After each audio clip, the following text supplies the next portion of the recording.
Hello everyone, welcome to my channel. कैसे हैं आप सब और आप सबकी स्टडी कैसी चल रही है। आई होप आप सबकी स्टडी बहुत अच्छी चल रही होगी फ्रेंड्स, और आप अपनी स्टडी काफ़ी अच्छे से कर रहे होंगे क्योंकि एग्ज़ाम डेट अब आ चुकी है।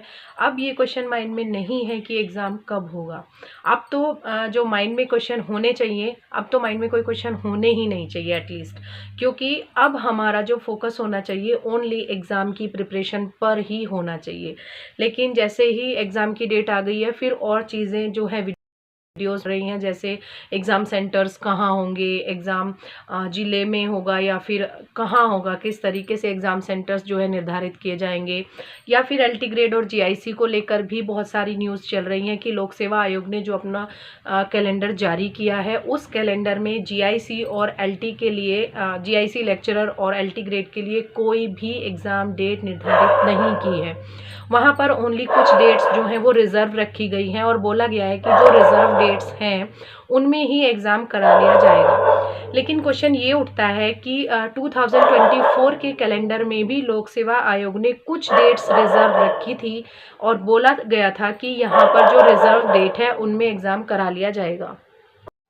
सॉरी फ्रेंड्स, थोड़ा सा डिस्टर्बेंस हो गया था इसलिए मुझे वीडियो को बीच में रोकना पड़ा। तो हम बात कर रहे थे एलटी ग्रेड और जीआईसी लेक्चरर के एग्ज़ाम के बारे में, लेकिन उससे पहले जो हमारा फोकस होना चाहिए यूपी टीजीटी पीजीटी के एग्ज़ाम पर। हमें इन चीज़ों पर ज़्यादा ध्यान नहीं देना चाहिए कि जीआईसी का एलटी का जो एग्ज़ाम है वो कब होगा, वैकेंसीज कब आएंगी, कितनी पोस्ट पर आएंगी, क्या सिलेबस रहेगा, क्योंकि अभी उस चीज़ के बारे में हमें कुछ भी फिक्स नहीं पता है, कुछ भी कंफर्म नहीं पता है। लेकिन हमारा जो एग्ज़ाम है यूपी टीजीटी का जो एग्ज़ाम है, हमें उसके बारे में बिल्कुल कंफर्म पता है और हमें उसकी एग्ज़ाम डेट के बारे में भी पता है। इसीलिए हमारा जो 100% फोकस होना चाहिए वो होना चाहिए हमारे यूपी टीजीटी के सिलेबस को कंप्लीट करने को लेकर, उसके प्रैक्टिस सेट्स को लेकर, उसकी प्रैक्टिस को लेकर, सभी चीज़ों को लेकर हमें एक क्लियर माइंड रखना है कि यस, इस बार हमें अपनी जो प्रैक्टिस है वो कंप्लीट रखनी है। यूपी टीजीटी पीजीटी के एग्ज़ाम पर फोकस बना रहे, इसीलिए अब मेरी वीडियोस भी जो है रेगुलर नहीं आ पाएंगी। जब ज़रूरत होगी, जब लगेगा कि कुछ क्वेश्चंस ज़्यादा आ रहे हैं या फिर बहुत ही ज़्यादा इम्पोर्टेंट टॉपिक है जिसके बारे में बात करना ज़रूरी है, तभी वीडियो बनाऊंगी। अदरवाइज़ मुझे भी लगता है कि अब मुझे मेरा जो टाइम है वो अपनी स्टडी को देना चाहिए, अपनी स्टडी पर ही फोकस ज़्यादा रखना चाहिए, क्योंकि सभी को कहीं ना कहीं ज़रूरत है एक कंसंट्रेशन की और एक ऐसे टाइम मैनेजमेंट की जहाँ पर आपका जो फोकस हो आपकी स्टडी पर ज़्यादा हो, बाकी चीज़ों पर कम हो। आप लोगों को भी बस यही सजेस्ट करूँगी कि ये जो इस तरीके की वीडियोज़ आ रही हैं यूपी टीजीटी के जो एग्ज़ाम सेंटर्स हैं उनको लेकर, या फिर एलटी जीआईसी इन सब के जो एग्ज़ाम डेट्स हैं या फिर फॉर्म है, अध्याचन है, जो भी है, उन सब चीज़ों को लेकर इनसे गुमराह मत होइए, इन अफवाहों से बचिए अभी, क्योंकि अभी एग्ज़ाम नहीं हो रहा है। एलटी ग्रेड और जीआईसी का एग्ज़ाम अभी नहीं हो रहा है, लेकिन जो एग्ज़ाम अभी हो रहा है, जो एग्ज़ाम डेट आप लोगों को मिल चुकी है, उस पर फोकस कीजिए, उसी की प्रिपरेशन कीजिए, अपनी प्रिपरेशन पर ध्यान दीजिए, क्योंकि बीच में अगर दूसरी चीज़ों को आप ऐड ऑन करते जाएंगे तो आप अपनी पिछली चीज़ें जिस पर आप फोकस कर रहे थे वो भी आप थोड़ा थोड़ा भूलते चले जाएंगे। ठीक है। और एक और क्वेश्चन ये आ रहा था कि प्रैक्टिस सेट कौन सा ले। हर बार यही एक क्वेश्चन सबसे ज़्यादा रहता है कि कौन सा जो प्रैक्टिस सेट है वो बेस्ट है, कैसे प्रैक्टिस करें, किस तरीके से प्रैक्टिस करें। बार बार बस मैं यही एक चीज़ आप लोगों को बोल रही हूँ, प्रैक्टिस सेट जो भी हो आपके सिलेबस के अकॉर्डिंग होना चाहिए। अगर आप प्रैक्टिस सेट ले रहे हैं तो ऑफलाइन जाइए, किसी शॉप पर जाइए, 2 से 3 प्रैक्टिस सेट्स को ओपन कीजिए और अपने अकॉर्डिंग देखिए कि वहाँ पर उसमें वोकैब, ग्रामर और लिटरेचर के पोर्शन को कम्प्लीटली दिया गया है या नहीं दिया गया है। ठीक है ना फ्रेंड्स। अभी मेरे पास मिलियन माइंड्स इंग्लिश का प्रैक्टिस सेट है और वो बेस्ट है।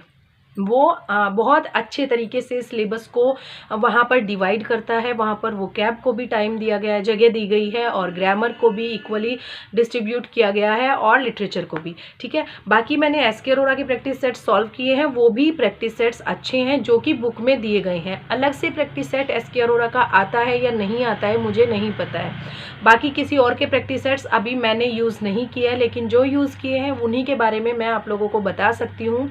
इसीलिए अगर आप कोई और प्रैक्टिस सेट लेना चाहते हैं तो आप पर्सनली शॉप पर जाइए, 2 से 3 प्रैक्टिस सेट ओपन कीजिए और अपने अकॉर्डिंग चेक कीजिए कि सिलेबस के अकॉर्डिंग है या नहीं है। इससे अच्छा तरीका और कोई नहीं हो सकता। ऑनलाइन प्रैक्टिस सेट्स मत मंगाइए, क्योंकि अगर मिलियन माइंड से इंग्लिश मंगा रहे हैं तो मेरे अकॉर्डिंग तो बेस्ट है, लेकिन बहुत से लोग बोल रहे हैं कि उसमें कुछ गलतियां भी हैं। यस, मैं मानती हूँ कि उसमें कुछ गलतियां हैं, लेकिन उसमें बहुत कम गलतियां हैं बाकी प्रैक्टिस सेट्स के अलावा। बाकी प्रैक्टिस सेट्स में गलतियां तो हैं ही, लेकिन वो अकॉर्डिंग टू सिलेबस भी नहीं है। ठीक है, उनके क्वेश्चंस अकॉर्डिंग टू सिलेबस नहीं है, वो इक्वली डिस्ट्रीब्यूट नहीं करते किसी भी पोर्शन को। वहाँ पर हो सकता है ग्रामर के क्वेश्चंस ज़्यादा हो सकता है लिटरेचर के क्वेश्चंस ज़्यादा हों, तो आप किस तरीके से उसको इवेल्युएट कर पाएंगे कि यस मेरी जो प्रिपरेशन है वो कैसी है। और अब हमारे पास इतना समय नहीं बचा है कि हम प्रैक्टिस जो सेट्स हैं या कुछ भी चीज़ है उस पर हम एक ये करें कि बैठ के सोचें कि क्या लेना है क्या नहीं लेना है। जल्दी से डिसाइड करेंगे, जल्दी से कोई चीज़ लेंगे और उस पर काम करना स्टार्ट कर देंगे। एक्सपेरिमेंट करने का टाइम अब नहीं है।